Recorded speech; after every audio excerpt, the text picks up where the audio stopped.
হাফেজে কোরআনরা কি করে কোরআন মুখস্থ করে ফেলে? অনেক জায়গায় দাস্তারবন্দের প্রোগ্রামে আমরা যাই, হাফেজদেরকে পাগড়ি পড়াই। Officially they can lead the তারাবিহ সালাত, তারাবির নামাজে তারা ইমামতি করতে পারবে, এটার অফিশিয়ালি একটা ঘোষণা হিসেবে। গাজীপুরের এক প্রোগ্রামে আমি মাথায় পাগড়ি পরাচ্ছি এক বাচ্চার, এত ছোট্ট মাথা, পাগড়ি শেষ হয় না। তা আমি হুজুরে বললাম, হুজুর আসলেই কি হাফেজ হয়েছে, হেফজ করছে?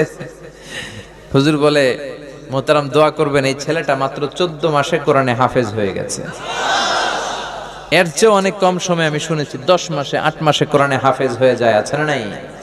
আর আমার দেশের হাফেজরা এত মেধাবী, পৃথিবীর কোন ইন্টারন্যাশনাল কোরআনের কম্পিটিশনে যদি আমার দেশের হাফেজরা প্রতিযোগী হিসেবে বসে, তাদেরকে প্রশ্ন করে আটকাতে পারে এমন কোন পরিচালক, এমন কোন বিচারক আল্লাহর জমিনে পয়দা হয় নাই।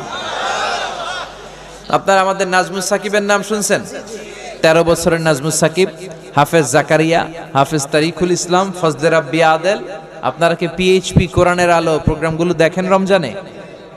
দেখেন।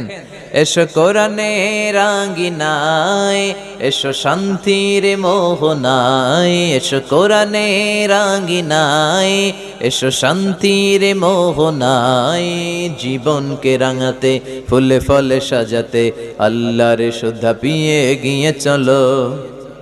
পিএইচপি কোরআনের আলো, পিএইচপি কোরআনের আলো। পড়েন আল্লাহু আকবার।